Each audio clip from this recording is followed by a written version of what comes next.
الشيطان الرجيم. بسم الله الرحمن الرحيم.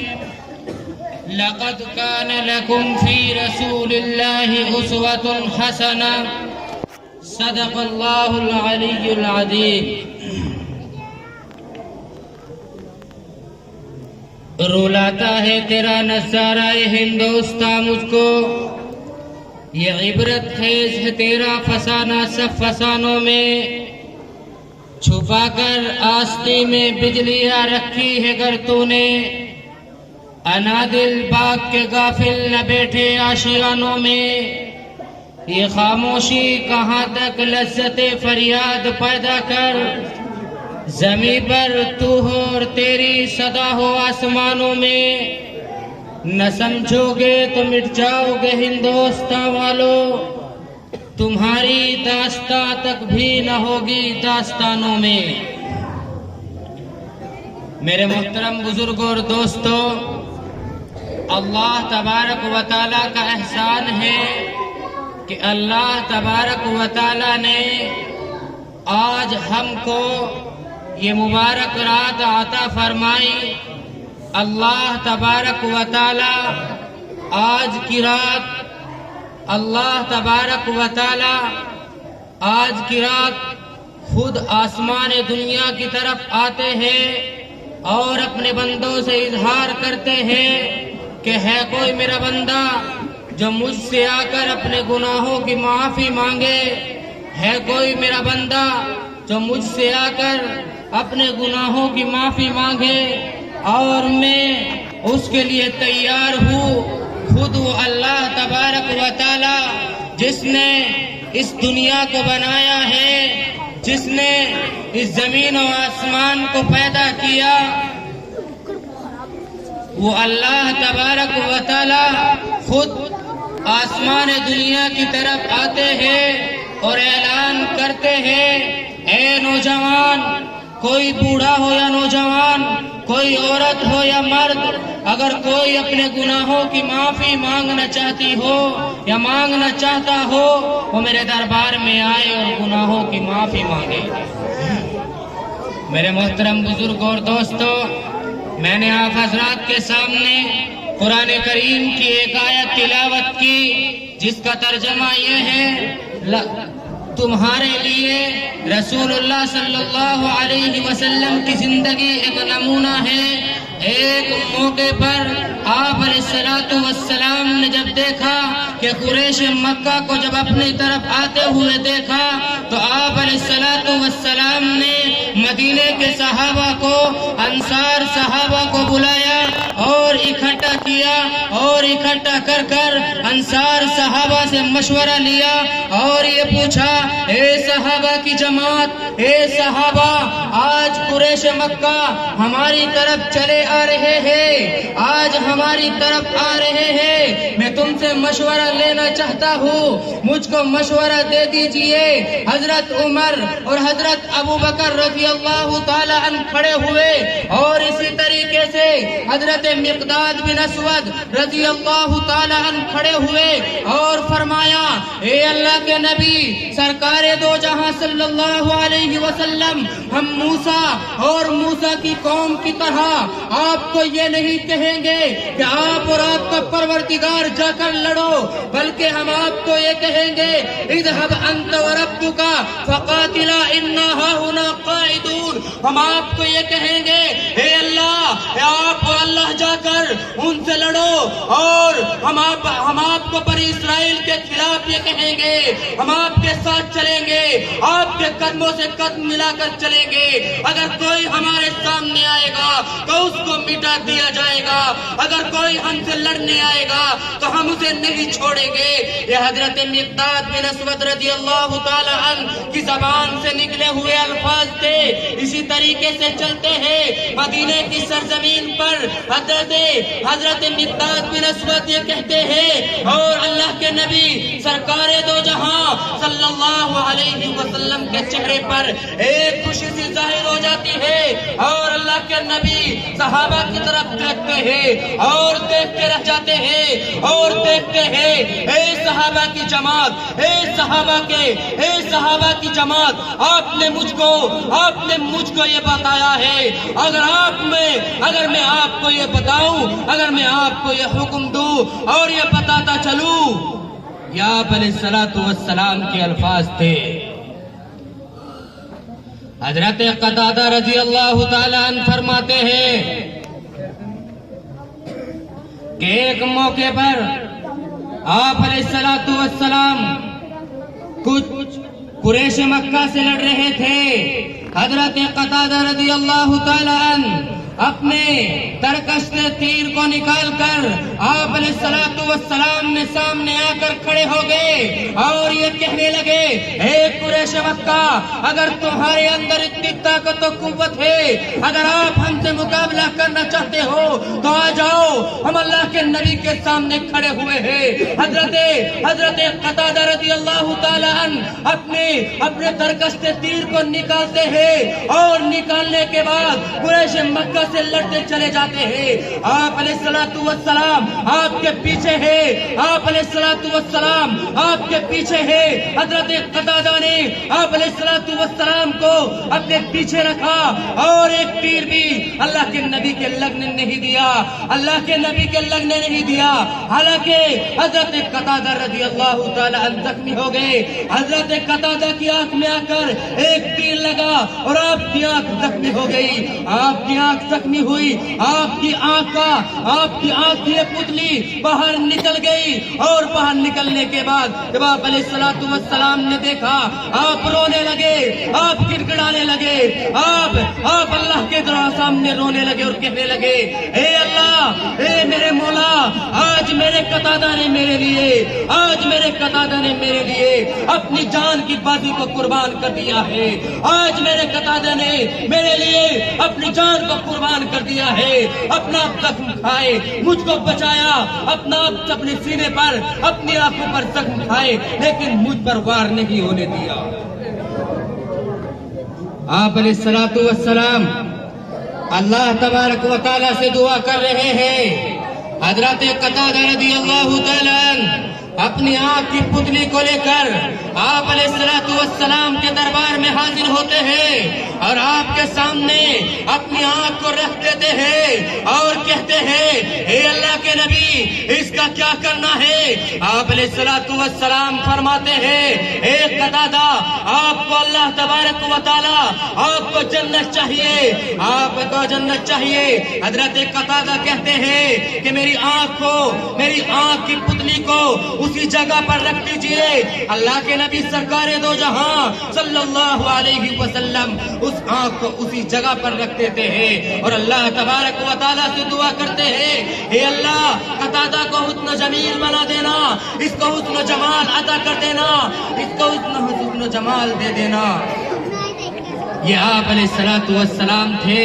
یہ آپ کے صحابہ تھے،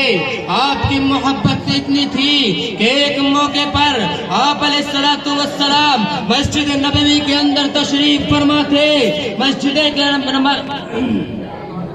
مسجد نبوی کے اندر تشریف فرما تھے، مسجد کے اندر بیٹھ کر بیان کر رہے تھے اور بیان کرتے کرتے آپ علیہ الصلوۃ والسلام نے دیکھا کچھ لوگوں کو کہ مسجد کے کناروں پر کھڑے ہوئے ہیں، مسجد کے وضو خانے پر کھڑے ہوئے ہیں۔ جب آپ علیہ الصلوۃ والسلام نے دیکھا اور حکم دیا، اے صحابہ، سب کے سب یہیں پر بیٹھ جاؤ، سب کے سب یہیں پر بیٹھ کے ان لوگوں میں ایک صحابی حضرت عبداللہ بن مسعود رضی اللہ تعالی عنہ بھی موجود تھے۔ جب انہوں نے اس آواز کو سنا اور آواز کو سننے کے بعد وہ اس جگہ پر بیٹھ کے، حالانکہ اس جگہ چپل نکلی ہوئی تھی، وضو خانہ تھا، حضرت عبداللہ بن مسعود رضی اللہ تعالی عنہ نے آواز سنی اور وہیں پر بیٹھ بیٹھ کے جب اللہ کے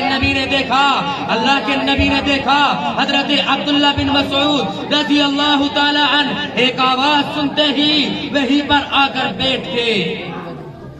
تو آپ علیہ الصلوۃ والسلام نے فرمایا،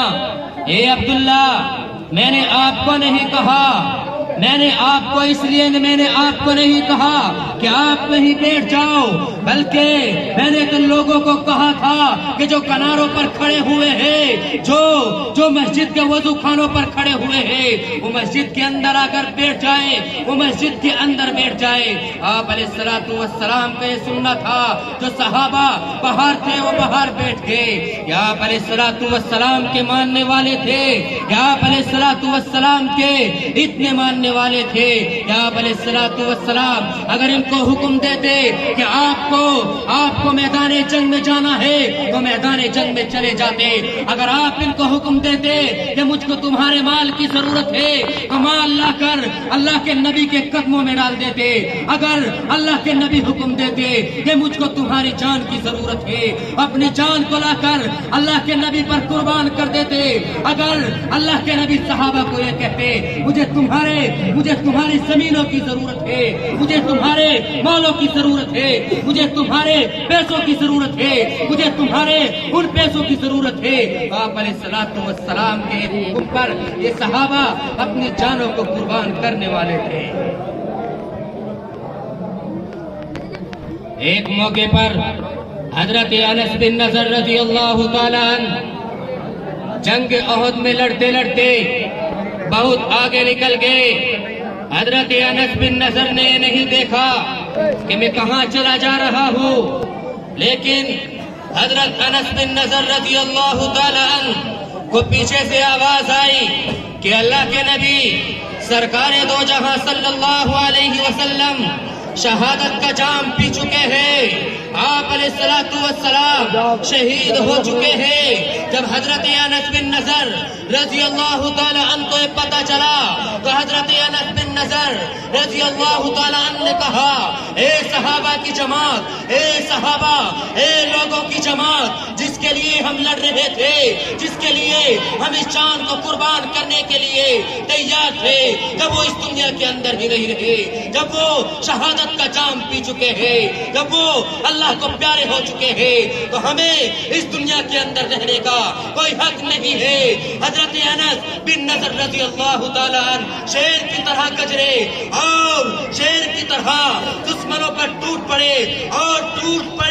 اور اپنی تلوار کو، اپنے تیروں کو دشمنوں پر اس طرح برسایا۔ یہ نہیں دیکھا کہ میں زخمی ہو چکا ہوں، میں اتنا زخمی ہو چکا ہوں کہ حضرت انس بن نضر رضی اللہ تعالی عنہ شہادت کا جام پی چکے، وہ بھی شہید ہو چکے، وہ بھی اللہ کے نبی، اللہ تبارک و تعالیٰ کو پیارے ہو چکے تھے۔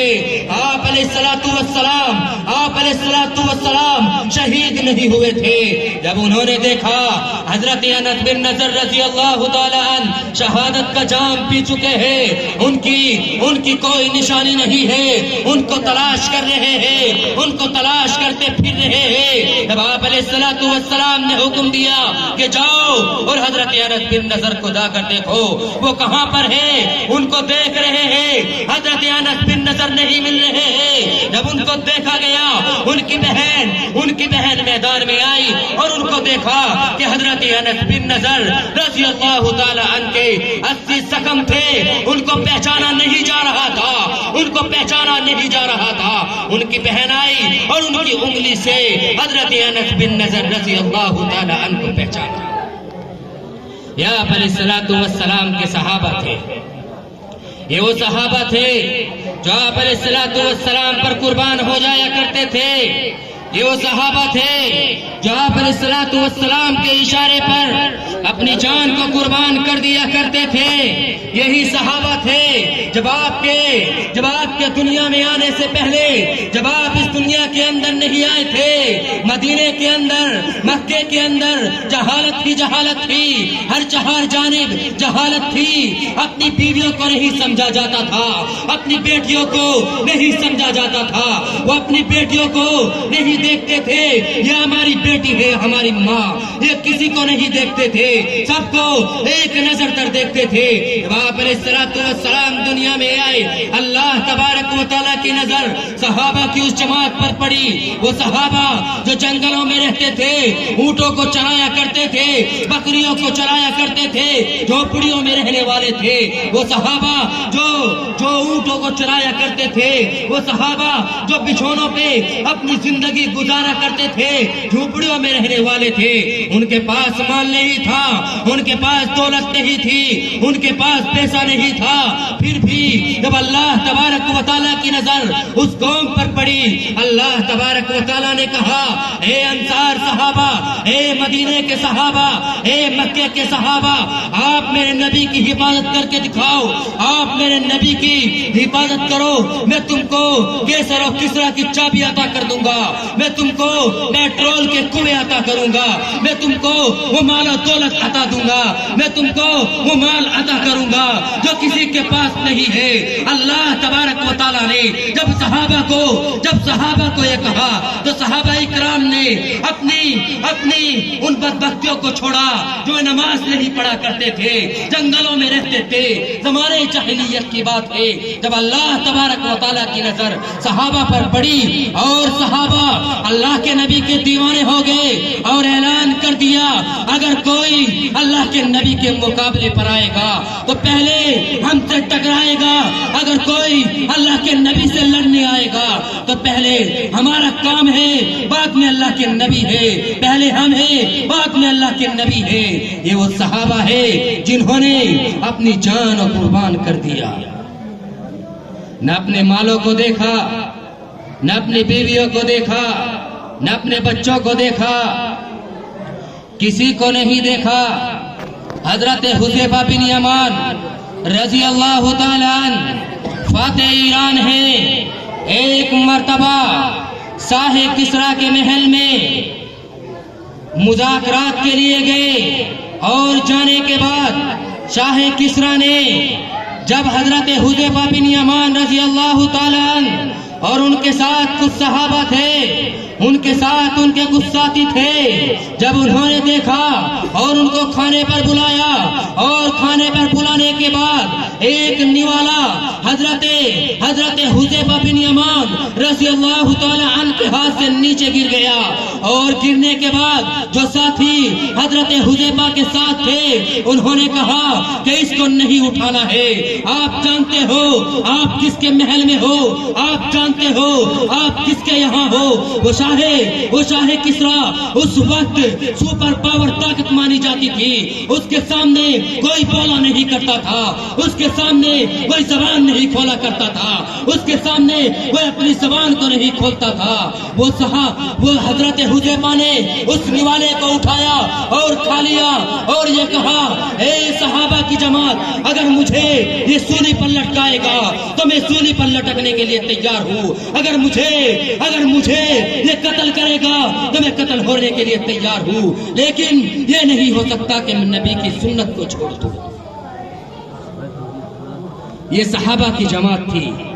یہ صحابہ تھے جنہوں نے آپ علیہ الصلوۃ والسلام کے کہنے پر، جنہوں نے شاہ کسریٰ ہو یا قیصر ہو کسی سے ڈرنے کی حماقت نہیں کی۔ حضرت حذیفہ بن یمان رضی اللہ تعالیٰ عنہ یہ کہتے چلے گئے اور کہا کہ میں کسی سے ڈرنے والا نہیں ہوں، کوئی شاہ کسریٰ ہو یا قیصر۔ جب اللہ تبارک و تعالیٰ نے مجھے اتنی جان دی ہے، مجھے اللہ تبارک و تعالیٰ نے اتنی قوت عطا کی ہے کہ اگر میں چاہوں تو ان سے مقابلہ کر سکتا ہوں، میں اگر چاہوں تو ان کے سامنے لڑ سکتا ہوں۔ جب مجھے اللہ تبارک و تعالیٰ نے اتنی طاقت و قوت عطا کی ہے تو مجھے کسی سے ڈرنے کی ضرورت نہیں ہے، اگر میں کسی سے ڈروں گا تو اللہ تبارک و تعالیٰ سے ڈروں گا۔ یا علیہ الصلوۃ والسلام کے صحابہ تھے جو اللہ تبارک و تعالیٰ سے، اللہ کے نبی سے محبت کیا کرتے تھے، اللہ کے نبی کے اشاروں پر اپنی جان دے دیا کرتے تھے۔ اللہ تبارک و تعالیٰ سے دعا کرے کہ اللہ تبارک